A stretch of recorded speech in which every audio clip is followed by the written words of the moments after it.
gaya po ng ating nasimulan, tayo po ay nagpapatuloy sa ating series dito sa Aklat ng Nehemiah. At tayo po ngayon ay nasa Kabanata 8 na ng ating pag-aaral. So pinamagatan po natin ito na From Ruins to Reformation, Nehemiah chapter 8 verses 1 to 18.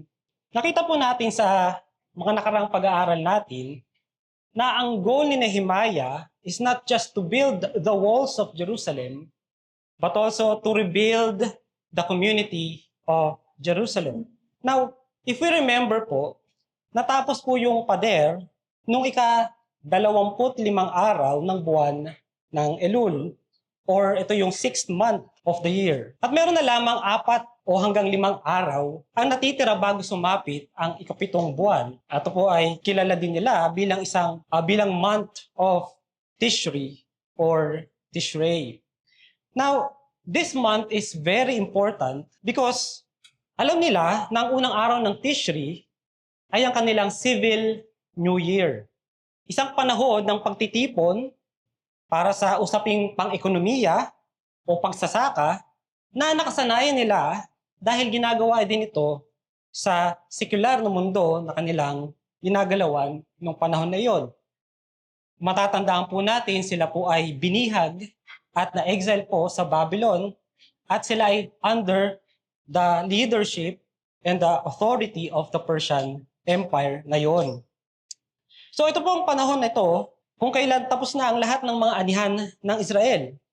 Dito natatapos ang isang cycle ng pagtatanim at magsisimula na naman ang bagong ulan para sa susunod na taniman. Ginagamit din nila itong month of Tishrei para sa pagbibilang ng mga taon ng mga panunungkulan ng mga hari, pagbabayad ng mga buwis, at iba pa. So in other words po, napaka-importante ng buwan ito para sa bayan ng Israel. And so, aside from the fact na pinatawag ni Nehemiah ang mga tao para magpatala, the people of Israel were coming from different places, maybe for this purpose. At maaaring tinitingnan nila ito, since natapos ng pader, ano nang gagawin natin ngayon? Maybe this is, they want to know the will of God para sa pagsisimula ng bagong taon na ito. Now, we have to understand na ang mga tao ito ay 70 years silang binihag sa Babylon. Sa mahabang panahon ng kanilang pag-exile, ay maring unti-unti na nilang nalimutan ang kanilang espiritual na pagkakakilanlan. Hindi na nila alam sa ilalim ng kautusan ng Diyos ang araw na ito, ang Yom Teruah o ang Feast of Trumpets. Ito isang banal na araw na itinakda ng Diyos. So we can see here that the repopulation program of Nehemiah ay pansamantalang itinigil to focus on the second phase of the rebuilding project. And that is to restore the people back to God. Ang pagbabalik loob ng mga tao sa Diyos. Building the walls of Jerusalem is not the end. It's just a means to the end. And what is that end? It is to restore the relationship to God. And interestingly, makikita natin dito that God, in His perfect time, niloob niya na matapos ang pader with just enough time, sapat na oras, sapat na panahon, bago i-celebrate itong mahalagang pista na ito, ang pista ng mga trumpeta.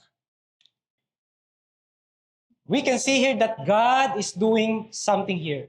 He wants something from the people of Israel. At marahil yan dahilan, si Nehemiah na gobernador, nakita niya itong isang opportunity to teach again the word of God to the people of God. And so I have entitled this sermon, Rebuild by the Word.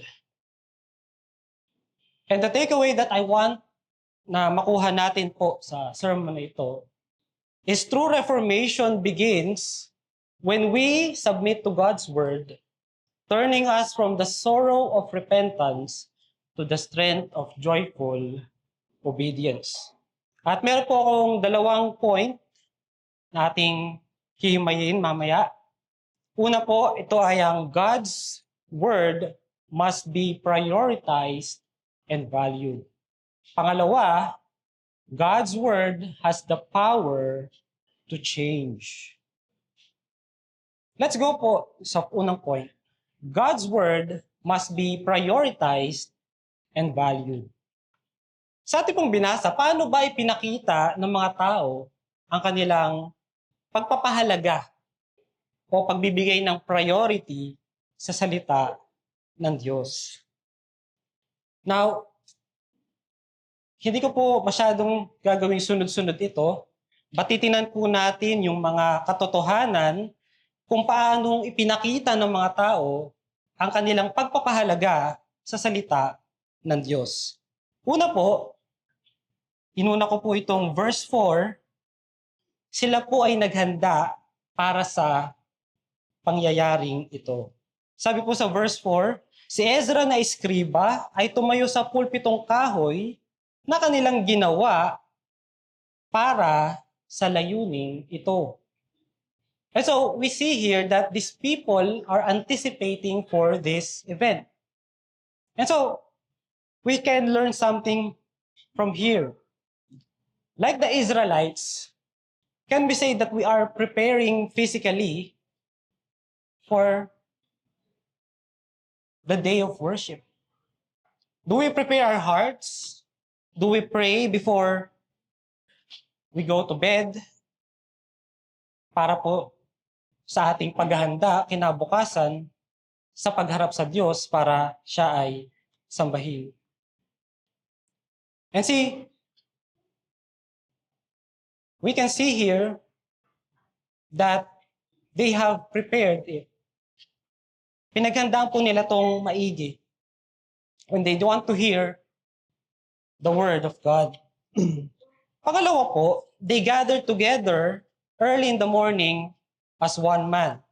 Sabi po sa verse 1 and 3a, ang buong bayan ay nagtipon-tipon na parang isang tao sa liwasang bayan na nasa harap ng pintuang tubig.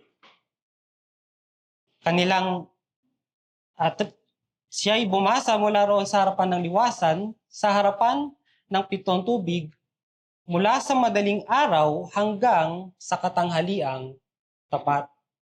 So we can see here that gumising sila ng maaga, nagtipon-tipon sila para sa layuning ito. And that is to say that all the people na binanggit dito ay posible din nakasama ang mga bata as long as meron silang sapat na isip para maunawaan ang salita ng Diyos. And we can see that here in our congregation as well, no?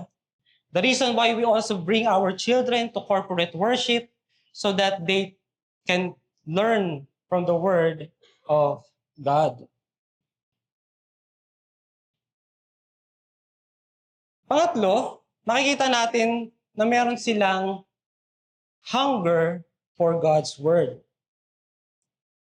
Sa verse 1 po ulit, 1b, kanilang sinabi kay Ezra na eskriba na dalhin ang aklat ng kautusan ni Moises na ibinigay ng Panginoon sa Israel.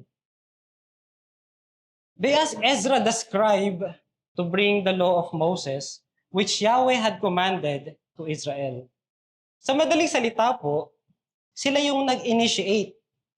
Wala po tayong mababasa dito na ito ay something na pinangunahan ni Nehemiah o ni Ezra o ng mga Levita. Sila mismo ang naghingi kay Ezra na dalhin ang utos o ang batas ni Moises. Ito po is talagang nakakamangha sapagkat pinapakita nito na meron silang desire to learn from the Word of God. Sila ay excited at nananabik na mabasa ang mga salita ng Diyos. Tandaan po natin, this is the new generation of ah, Israelites. Namatay na po yung kanilang mga magulang sa exile. Maaring excited sila kasi naririnig lang nila ito dati mula sa kanilang magulang. And now here's an opportunity for them to do it as a nation, as a community, bilang mga nakabalik mula sa pagkabihag. God's word is their priority. And so when Ezra opened the book, they all stood up, gaya po ng sinabi sa verse 5. Binuksan ni Ezra ang aklat sa paningin ng buong bayan, at nang ito'y kanyang buksan, ang buong bayan ay tumayo. By standing up, they show their reverence for God and His words. Now, sa ibang mga churches po, pinapractice nila ito na pag bumabasa ng salita ng Diyos ay tumatayo. Dito po sa ating church, di naman po natin ito nakagawian, pero maganda rin naman po na paminsan-minsan magawa rin natin ito. Natatandaan ko nga po nung nakaraan, parang meron isang yatang presider na siguro out of nakasanayan niya is nagpatayo siya sa atin habang nagbabasa tayo ng salita ng Diyos. And also, we can see here that not only that they stand up to hear the word of God, they also worshiped God. Tulad po na sinabi sa verse 6. They listened attentively to the word of God. Mapapansin natin dito na hindi sila distracted or absent-minded. Sa panahon po kasi natin ngayon, napakadami na ng mga distractions. Isa na nga sa pinakamalapit na distraction sa atin ay yung mismong katabi natin, yung ating mga cellphone. Hindi po yung katabi nyo sa upuan. And they have listened for long hours. Sabi dito sa ating binasa, mula madaling araw hanggang sa katanghaliang tapat, sila ay bumasa sa salita ng Diyos. At kung bibilangin natin, that is approximately mga 6 to 8 hours. And they did it while they are standing.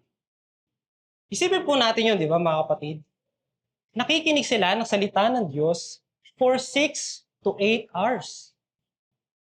Gaano ba kahaba po ang ating worship service? Kaya ba natin to kung gagawin natin to sa ating church? Well, I am not saying na dapat po natin itong gawin sa church, sa ating mga worship services. No? Di ba nga po, pagka sobrang haba na ng preaching, makikita natin yung iba, parang tinatamad na, iba nakakatulog na. Siguro po kung gagawin natin to sa church, siguro baka tirik ng mga mata natin dito lahat. O kaya, yung iba nakakompleto na ng tulog. Or maybe, yung iba hindi na babalik dito sa church. Huwag na kayong pupunta sa church na yan. Ang haba ng preaching, 6 hours. Kung gagawin po natin na pagre-research, marami pong studies tayo na mababasa na ang attention span ng tao ay paunti na ng paunti o unti-unti nang nababawasan o lumiliit. And that is the reason why, kung mapapansin po ninyo, nauso po yung mga reels, yung mga shorts, no, sa social media. Bakit? This is to address that declining attention span ng tao. And so kung tatanungin tayo, ilan kaya sa atin ang nag-i-enjoy na sumali sa mga worship service gaya nito na tumatagal ng buong araw? Again, I am not saying na hindi kayo nag-i-enjoy na makinig ng salita ng Diyos. Hindi ko po kayo kilala personally. This is more of a personal reflection. Can we ask ourselves, am I really paying attention to God's Word? The point is this, mga kapatid. Kung tutusin, ang mga preaching natin ay mas maiksi kumpara dito sa ating binasa kung paano sila nagbasa ng salita ng Diyos. If we really love God's Word, we must pay attention and listen carefully. Lalo na po pag ako nag-preach, di ba po, maiksi lang. Pagka nga natapos, may mga lumalapit sa akin. Brother, nabitin ako dun sa preaching niya. Alam niyo po magandang attitude yan, no? Pinapakita lang ninyo na gusto niyo pang matuto pa mula sa salita ng Diyos. Yun nga lang, no? Patawarin niyo po mga kapatid. Hindi ko po talaga kayang pahabain itong aking pangangaral. So while they were listening, makikita rin po natin dito, the Levites explained to them the meaning of what was read. Sabi po sa verses 7 to 8. Gayon din, ang mga Levita ay tumulong sa taong bayan upang maunawaan ang kautusan. Samantalang ang taong bayan ay nananatili sa kanilang kinatatayuan. Kaya't sila'y bumasa mula sa aklat, sa kautusan ng Diyos na may pakahulugan. Kanilang ibinigay ang diwa, kaya't naunawaan ng mga tao ang binasa. Dito po, pinapakita natin na hindi lamang si Ezra ang nagbabasa, kundi ang mga ibang Levita din. Tinuturuan nila ang mga tao habang binabasa ang salita ng Diyos.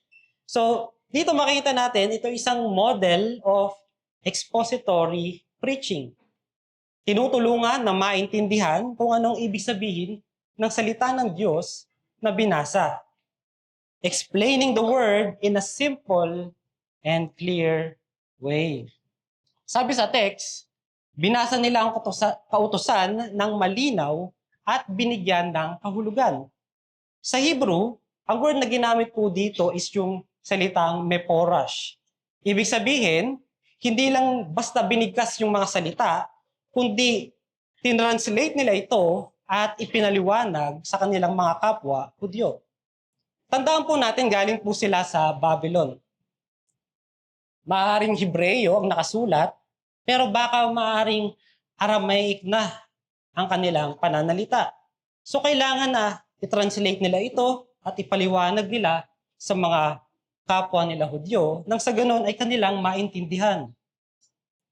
This is the point. Ang priority natin sa church ay hindi lang mabasa ang Bible, kundi maunawaan ito.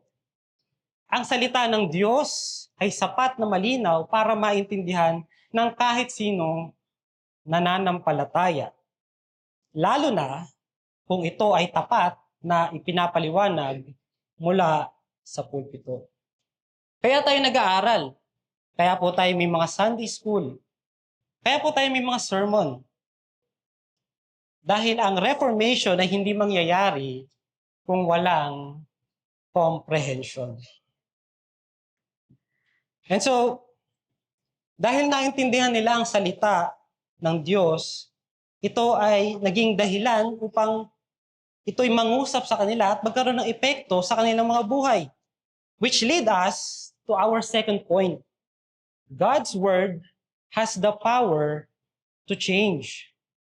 Dito makikita natin ang kanilang response pagkatapos silang marinig at maintindihan ang salita ng Diyos.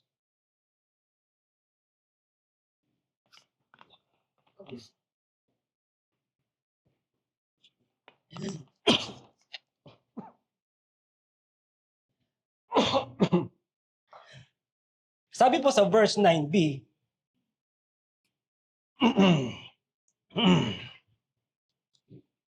si Nehemiah sa tagapamahala, sorry po.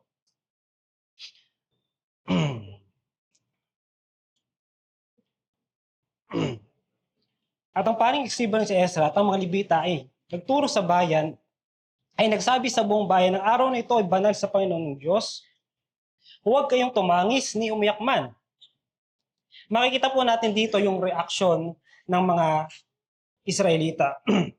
They were moved by the word na kanilang narinig na ipinangaral sa kanila. Sapagkat ang buong bayan ay umiyak ng kanilang marinig ang mga salita ng kautusan. Now, the question here is, bakit sila umiyak? And the answer is, nagkaroon sila ng pag-iyak dahil nabagbag ang kanilang mga puso. Nagkaroon sila ng bagbag at nagsisisi na puso. Narinig nila ang utos ng Diyos, maaring nakita nila na marami silang mga utos na hindi nasunod. Nakita nila ang dahilan kung bakit sila napunta sa pagkabihag. At ito ang pumukaw ng kanilang damdamin upang makita ang kanilang kaaba-abang kalagayan sa harapan ng Diyos. Katulad po ng sinabi sa Psalm 51 verse 17, "The sacrifices of God are a broken spirit, a broken and a contrite heart, O God, you will not despise." Their spirit was broken. Ang epekto ng salita ng Diyos, kapag tinabla ng puso, it is the conviction of sin.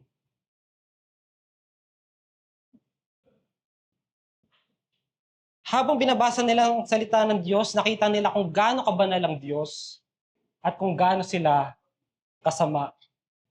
They realized that they fell short of the law. And that is the work, or that is the job of the law. It is like a mirror. Di ba? Pinapakita nito sa atin kung gaano tayo makasalanan sa harapan ng Diyos. Sabi nga po sa Romans 3 verse 20, "Because by the works of the law, no flesh will be justified in His sight, for through the law comes the knowledge of sin." Nakita nila ang dumi sa kanilang buhay. Na-realize nila ang rason kung bakit sila napatapon sa Babylon. Kung bakit nagiba ang kanilang mga pader. Dahil tinalikuran nila ang mga utos ng Diyos.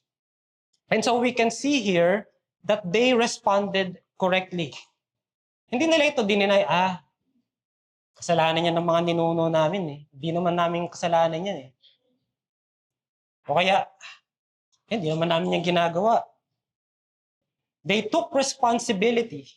Hindi sila na-upset o nagalit sa mga pinuno o sa mga propeta tulad na ginawa ng kanilang mga ninuno sa nakaraan. Di ba nga po sa nakaraan, ang kanilang mga ninuno tuwing nakakarinig ng rebuke sa mga propeta, anong ginagawa nila sa mga propeta? Pinapatay. So every time we hear God's word, at nakikita natin kung gaano kaseryoso ang ating mga kasalanan, the question is, how do we respond to the word of God? Are we responding in the right way when God convicts us of our sins? Or nagbibigay tayo ng mga excuses, nagagalit tayo, nagja-justify tayo kung bakit natin nagawa itong kasalanan na ito?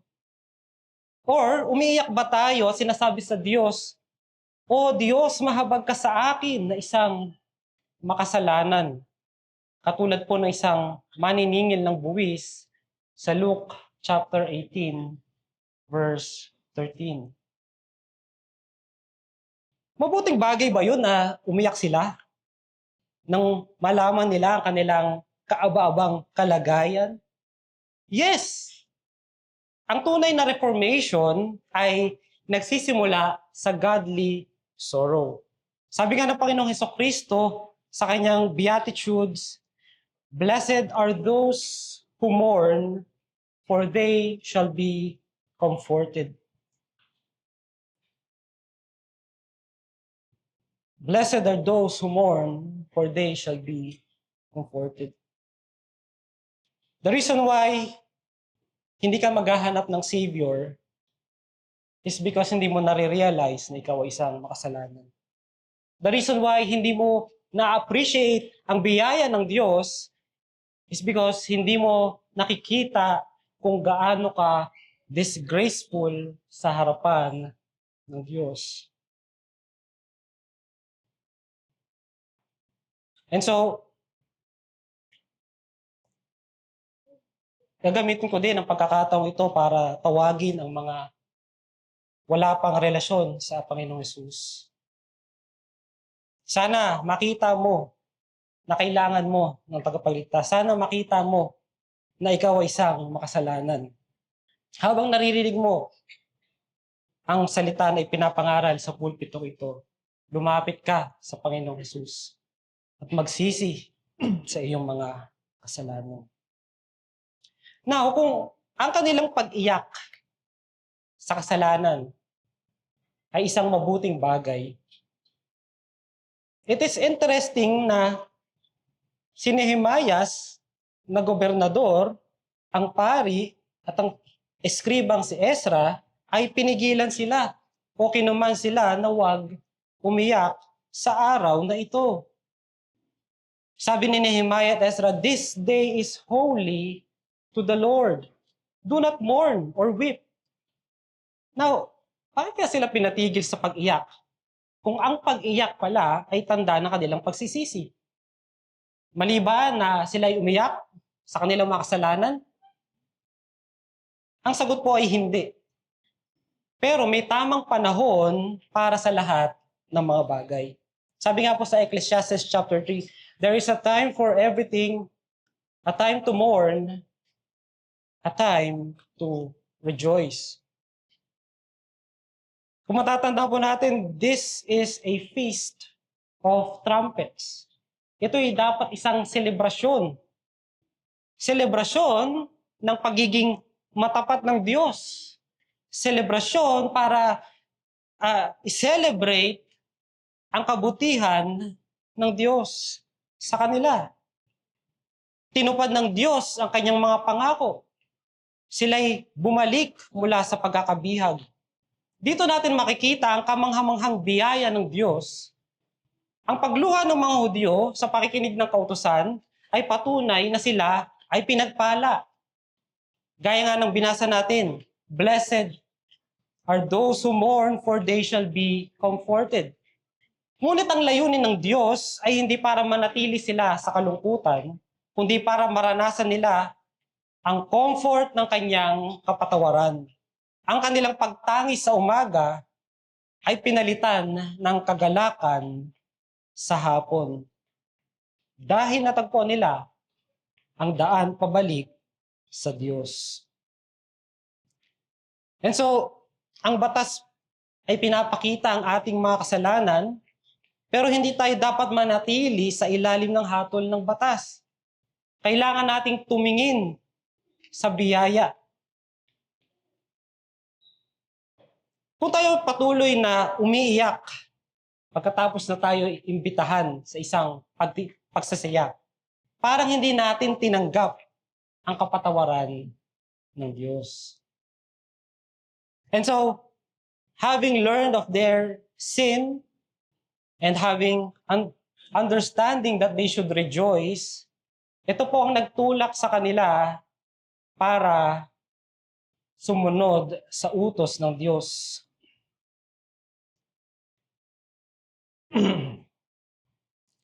Makikita po natin sa verse 10, "The joy of the Lord is your strength." Ito po yung sikat na verse na madalas na mali ang interpretation. Hindi ito basta isang emotion na maging happy ka lang. Ang joy of the Lord na tinutukoy po dito ay ang kagalakan na nanggagaling sa katotohanang ang Diyos ay isang covenant na Diyos. So ang kalakasan nila ay hindi nanggagaling sa kanilang sariling enjoyment lamang, kundi sa katotohanan na sa kabila ng kanilang mga kasalanan, ang Diyos ay sa kanila. Ang Diyos ay sumasa kanila. Yes, nakita po natin that they have been disobedient. Marami silang mga bagay na dapat ipagsisi nila at ikalungkot nila. Pero marami din mga bagay na dapat nilang ipagpasalamat. Ito ang panahon para maging masaya at magdiwang dahil sa kabutihan ng Diyos. Ito rin ang panahon para alalahanin nila ang kanilang mga kapwa, lalo na yung mga mahihirap. Sabi nga po dito sa ating binasa, sa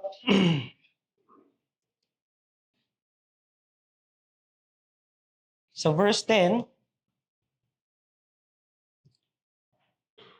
humayo kayo sa iyong lakad, kumain kayo ng masarap na pagkain, at uminom kayo ng matamis na alak, at magpadala kayo ng mga bahagi sa mga walang naihanda. Kailangan nilang magpadala ng mga bahagi o ng mga pagkain sa mga walang naihanda. Because ang kanilang joy ay ginagawa nila inside the community. Kapag naranasan natin ang grasya ng Diyos, dapat nagiging generous tayo sa ating mga kapwa. We share generously to others what God has done for us. And so, the question here is, are we sharing? When good things happen to us, nagbabahagi ba tayo sa mga kapuspalad nating mga kapatiran? And so, this is something that we should think about, no, mga kapatid. Pag-isipan natin ang mga bagay na ito.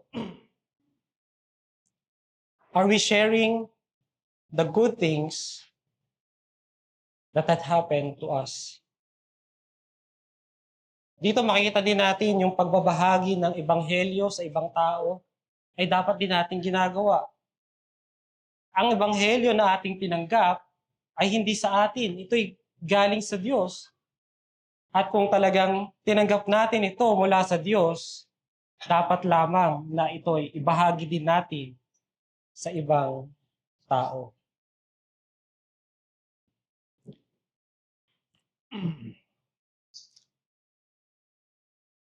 And so, having understood the words of the Lord, having seen the goodness of God, ito ay nagtulak sa kanila upang sumunod sa Diyos ng may kagalakan. They are compelled to obey with joy. At yan po ay mababasa natin sa verse 13 to 18. Sabi sa verse 13, sa ikalawang araw ay nagtipon-tipon ng mga puno ng sambahayan ng mga ninuno ng buong bayan, kasama ang mga pari at ang mga Levita kay Ezra na eskriba upang pag-aralan ang mga salita ng kautusan. So here, nakikita po natin na nagpatuloy sila sa pag-aaral ng salita ng Diyos. Pinapakita lang nito na ang pag-aaral ng salita ng Diyos ay hindi lamang isang one-time event and then tapos na. Yung mga susunod na araw, hindi na tayo mag-aaral ng salita ng Diyos. Studying the Word of God is something that we cannot achieve in just one day. And I believe it is something that we cannot achieve even in this lifetime. Kaya nga po, napaka-importante talaga na lagi tayong bumalik o bumabalik sa pagbabasa at pag-aaral ng salita ng Diyos. And as we do so, we keep on doing this, mas lalo tayong dapat lumalim sa pagkaunawa ng kanyang salita. Mas lalo dapat nating nakikilala si Jesus. Mas lalong lumalalim ang ating relasyon sa Diyos. Kay Jesus. Now, dito makikita natin that as they study the Word of God, it seems that ang mga leaders at ang mga pari ay naghahanap sila ng mga bagay na nais silang gawin para sa Diyos. Sabi dito sa verse 14, kanilang napag-alamang nakasulat sa kautusan na inutos ng Diyos sa pamamagitan ni Moises na ang mga anak ni Israel ay manirahan sa mga kubol sa kapistahan ng ikapitong buwan. And so, habang hinahanap nila ang mga bagay na nais silang gawin para sa Diyos, nalaman nila na meron pala silang kautusan na pwede nilang sundin.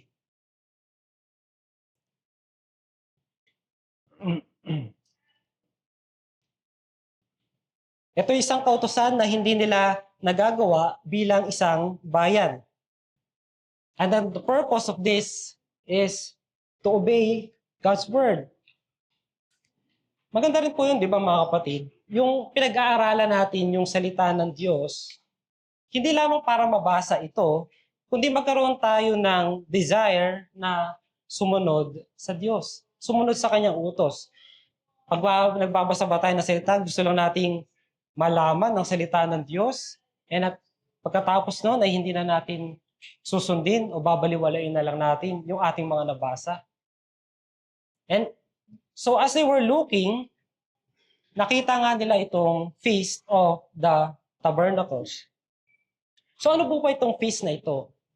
Dito po sa pagkasiyahan na ito, ay pinapatira ang mga Israelites sa mga temporary shelters or booths. O pwede rin nating tawaging mga tents o mga tabernacles. At itong mga tents na ito, mga temporary shelters, ay gawa po ito sa mga sanga ng puno. At pagka nagawa nila to, sila ay titira dito sa loob ng 7 araw. At ang reason bakit pinapagawa ito ng Diyos sa kanila ay para maalala nila ang paglalakbay ng mga ninuno sa disyerto nung inilabas sila ng Diyos sa Ehipto. At ito ay papakita din, nagpapaalala sa kanila kung paano naging mabuti ang Diyos sa kanila sa mga panahong iyon. At ayon sa batas, dapat nila itong ipagdiwang taon-taon. But according dito po sa ating binasa, hindi nila ito nagawa simula pa nung araw ni Joshua na anak ni Nun hanggang sa araw na ito. Kaya po, kung makikita natin dito, almost 1,000 years nila itong hindi nagawa. Ibig sabihin, sa panahon ni King David, ni King Hezekiah, ni Josiah, even sa panahon ng mga prophets like Samuel, ay hindi nila nagawa ang ganitong bagay. Now, hindi naman sinasabi na totally ay hindi talaga nila ito nagawa. Maaring may mga mangilan-ngilan na nag-observe pa rin ng feast na ito, pero bilang isang community, hindi nila ito ginagawa.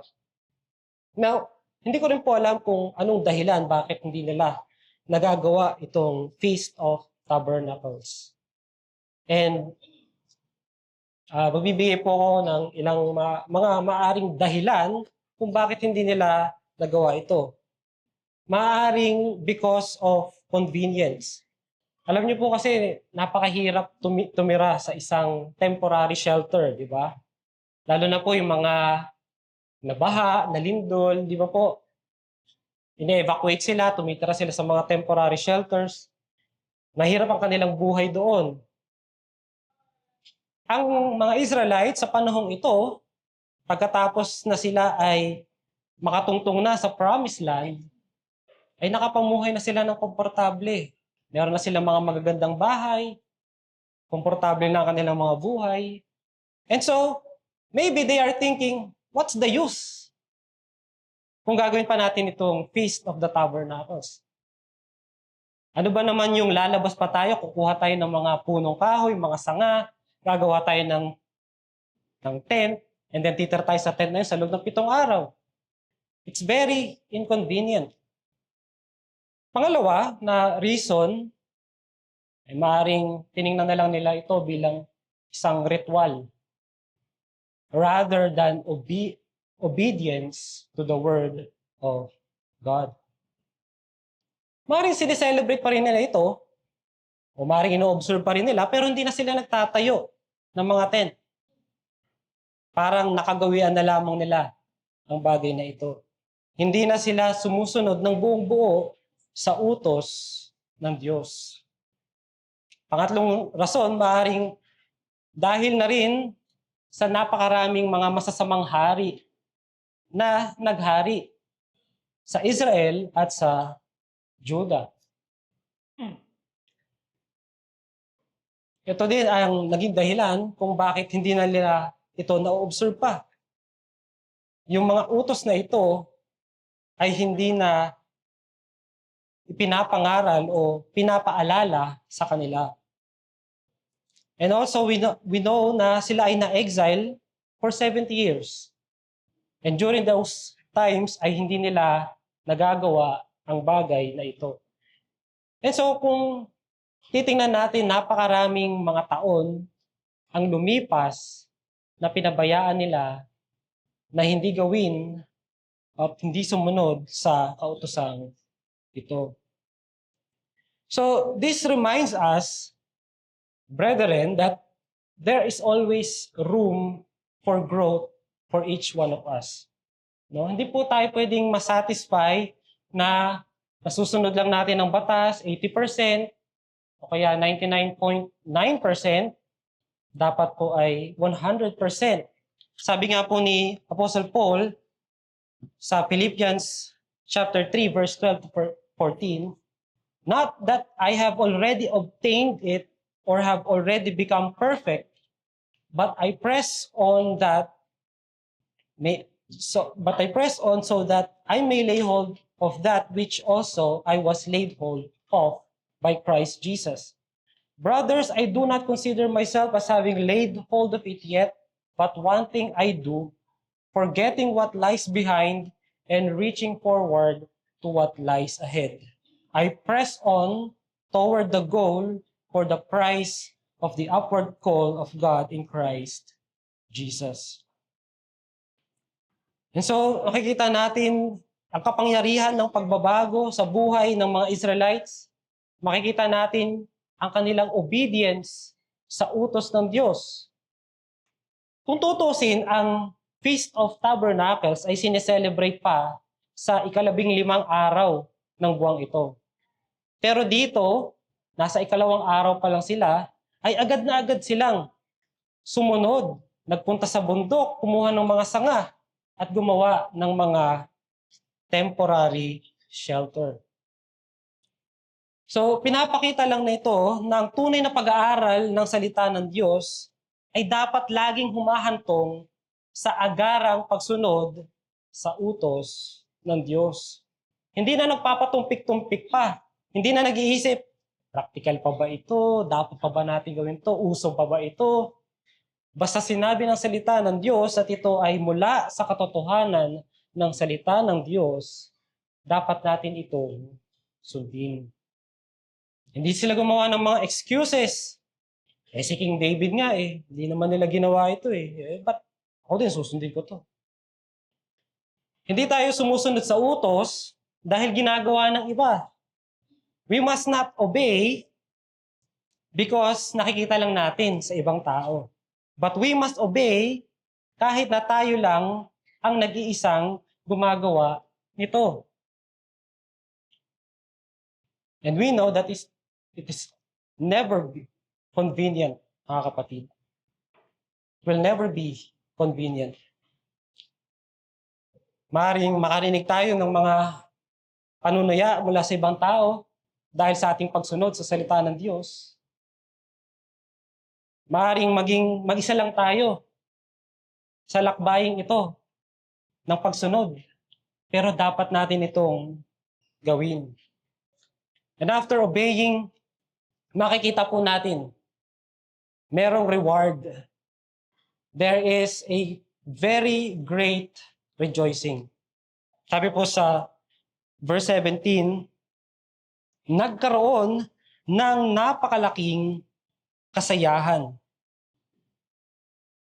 Ano pong secret formula para maging masaya? Gusto ba nating maging masaya? Dito po sa ating binasa makikita natin that obeying God results in joy. When the people hear God's word, they respect it, they're attentive to it, they love it, they're looking to obey it, they put it into practice, then it brings joy. And that's how we can have a joyful and happy life when we do what God has designed us to do. Sabi nga po nung isang awit, diba? Trust and obey, for there's no other way to be happy in Jesus, but to trust and obey. And so, sa panghuli mga kapatid, ano naman ang tinuturo nito sa atin tungkol kay Jesucristo? Tinuturo dito that Jesus is the living Word. Everything that Ezra has read pointed to the coming of Christ. Sabi nga po sa John 1:14, the Word became flesh and tabernacled, dwelt among us. Jesus is the source of our joy and our strength. Sabi ni Nehemiah, the joy of the Lord is your strength. Now, paano tayo magkakaroon ng joy sa harap ng isang banal na Diyos kung tayo ay mga makasalanan? And the answer is because of Jesus. Siya ang umako ng ating sorrow. Siya ang umako ng ating kalungkutan sa krus para makuha natin ang kanyang joy, ang kanyang kagalakan. Our strength is not in our obedience, tulad ng mga Hudyo sa ating nabasa sa panahon ni Nehemiah, kundi dahil sa perfect obedience ni Jesus para sa atin. And so, the ultimate Feast of Tabernacles, pinapaalala nito sa atin na ang Feast of Tabernacles na tayo ay mga sojourners o pansamantalang naninirahan lamang sa mundong ito. It is Jesus who will bring us into our final home.